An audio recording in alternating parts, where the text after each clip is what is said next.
Tracy Ducky, Blue Futon. We are actually going in the box today with Drift. I won't lie, I kind of saw it when I pulled it out, so I lied. I cheated. But have I seen this movie? No. It's an Australian surfer movie, though. I think based in the 70s. So I'm going to watch Drift. And I'll let you know what I think of why it's called Drift with the surfing movie.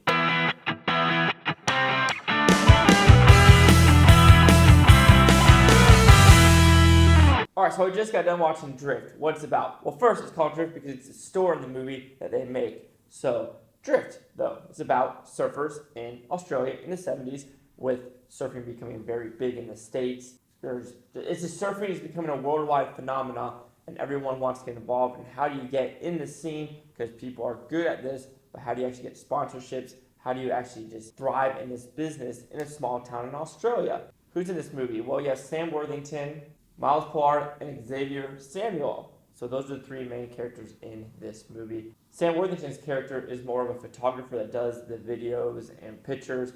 He's also just lives on a bus and just goes from town to town. He's like that, yeah man, the druggie, woo. But he really doesn't do that much drugs, not like Dazed and Confused druggie. And the other two are just surfer bros. They are brothers though. They're surfer bros, but brothers.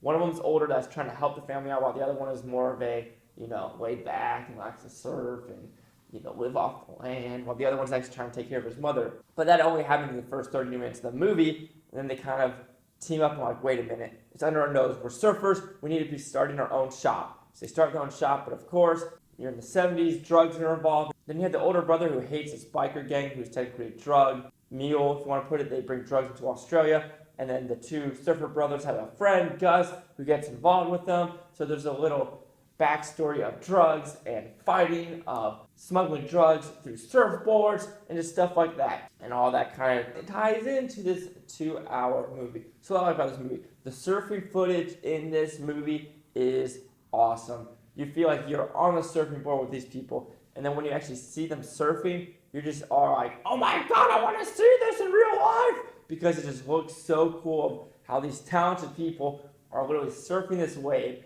And surfing is the one sport where I'm like, I don't get it. Because the surfing board is flat and you gotta just get your feet stuck on the board. Because snowboard, you're stuck in. Skis, you're stuck in. Skateboards, you do have the little grip. This one, you're barefoot with a solid piece of fiber glass just on it. I'm baffled at how people do this. It is wet. You don't get slip off. Your balance, you gotta be crazy. And also the acting in this movie is also really good by everyone involved. Bad about the movie, it is overlong, as well as some character / scenarios put in this movie are like, come on, really?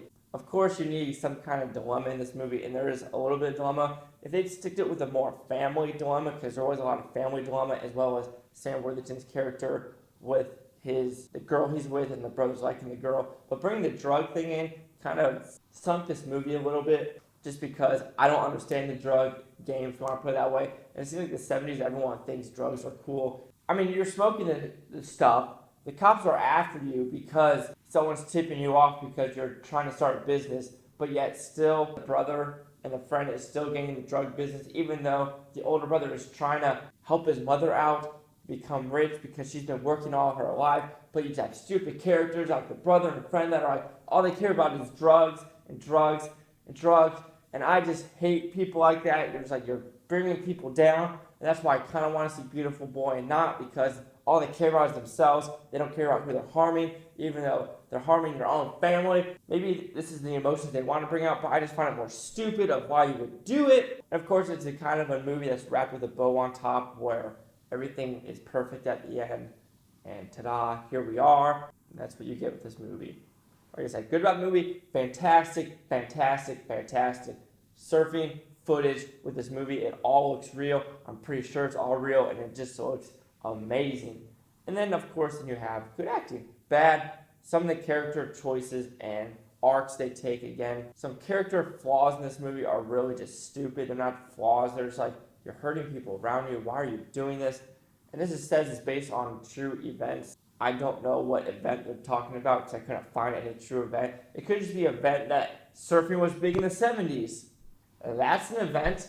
So this is based off that event of big surfing in the 70s. And that's what the event could be, which is fine. But I was hoping it would be more like, this is a real company, which it could be. The Kelly brothers might have a real surfing company in the 70s and it went to something else, but I didn't do any research. Fault on me. So Drift will receive a 3 out of 5 with Futons, which equals a 60%. So let's see what the critics and user scores gave this movie. So you have the critics a 32% and the user scores a 56%. No critic consensus, and you have 19 critic reviews. Kind of crazy what people review or not. Like I said, I'm doing the odd ones that are coming out. Like I said, I do a lot of blind buys, but I'm with the users on this one because the footage of the surfing, I'm a sucker when you have talented people that are doing like surfing, snowboarding, skiing, skateboarding, other sports that are actually like extreme sports. I'm a sucker for that. And any movie with it always gets a little higher just because I enjoy watching that stuff. Nitro Circus, Jackass, even though it's like extreme stupid stunts, the dude stunts, I love it. So do you get to move on 60%? The users, 56%, are the critics, 32%. Chase second the Blue Futon. Like, comment, subscribe. Let me know what you think of this Blue Futon Utopia. You Blue Futonians, thank you for watching and have a great day. I've noticed, just thinking in my head, the movies I've been reviewing, probably the past 6 or 7, none of them have really been in the negative, aka rotten territory with Rotten Tomato. God, I feel stuffy. It's kind of weird, but I feel fine.